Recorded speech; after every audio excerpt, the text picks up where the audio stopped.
নমস্কার বন্ধুরা, বন্দনাস কিচেনে আপনাদের স্বাগত। আজ আমি আপনাদের সাথে রুই মাছের ডিম আলু দিয়ে ঝোল রেসিপি শেয়ার করতে এসেছি। 200 গ্রাম রুই মাছের ডিম নিয়ে নিয়েছি। মাঝারি সাইজে 3টে আলু আমি ডুমু ডুমু করে কেটে নিয়েছি। আদা রসুন পেঁয়াজ কাঁচা লঙ্কা আমি কেটে নিয়েছি। লঙ্কাগুলো লাল হয়ে গেছে, অসুবিধা নেই। জিরের গুঁড়ো, ধনের গুঁড়ো, নুন, হলুদ আর গুঁড়ো গরম মশলা নিয়ে নিয়েছি। গোটা জিরে, তেজপাতা, শুকনো লঙ্কা নিয়ে নিয়েছি। আর তেল তো লাগেই। মিক্সি বাটির মধ্যে আদা রসুন পেঁয়াজ কাঁচা লঙ্কা সব একসাথে বেটে নেব। আমি সাদা তেলে রান্না করছি, তাই সাদা তেল মশলার মধ্যে একটু দিয়ে দিলাম।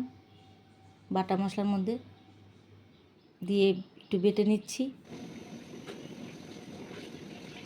এখন বাটা হয়ে গেছে।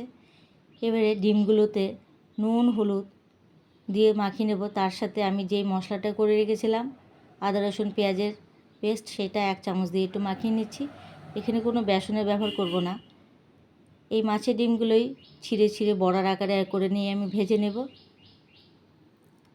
একটু বড় আকারেই ছিঁড়ছি, আপনারা ইচ্ছে করলে ছোটো ছোটো করে নিতে পারেন। কড়াইয়ে তেল গরম হয়ে গেছে। তেলের মধ্যে বড়াগুলো এবারে ছেড়ে দেব।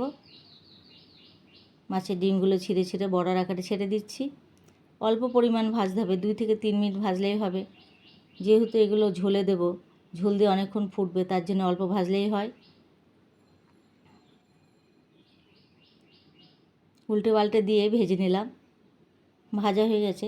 মাছের ডিম খেতে সবার ভালো লাগে, ছোটোদের তো বেশি ভালো লাগে, বড়োদেরও ভালো লাগে। আলু দিয়ে ঝোল করলে তো আরও বেশি ভালো লাগে। এইবারে আমি তুলে নিচ্ছি।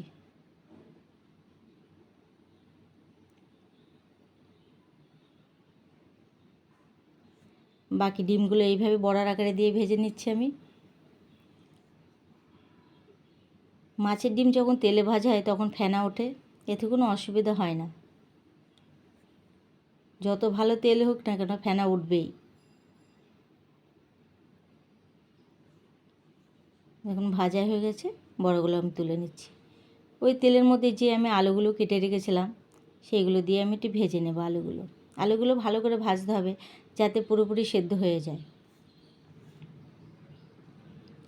আমি আলু যেহেতু বড় আকারের করেছি, একটু ঢেকে ঢেকে আলু ভেজে নেব আমি। দেখুন ভেজে নিচ্ছি, সুন্দর হয়ে গেছে। এবারে আলুগুলো আমি তুলে নিচ্ছি।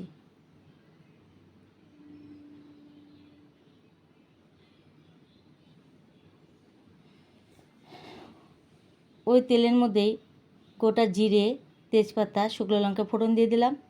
আমি যে মশলাটা করে রেখেছিলাম আদা রসুন পেঁয়াজ বেটে রেখেছিলাম মিক্সি বাটিতে, সেটাই ফোড়নের মধ্যে ঢেলে দেব। একটু ফোড়নটা ভালো করে একটু ভেজে নিচ্ছি। দেখুন ঢেলে দিয়েছি, ভালো করে একটু কষিয়ে নেব। কাঁচা গন্ধটা চলে না পর্যন্ত একটু কষিয়ে যাব। দেখুন চলে গেছে। এইবারে গুঁড়ো মশলাগুলো দিয়ে দেবো। জিরের গুঁড়ো, ধনের গুঁড়ো দিয়ে একটু ভালো করে নেড়ে নিলাম।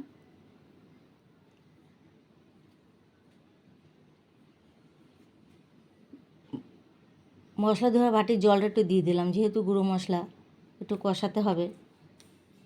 এবারে পরিমাণ করে নুন দিয়ে দিচ্ছি আর হলুদ গুঁড়ো দিয়ে দিলাম।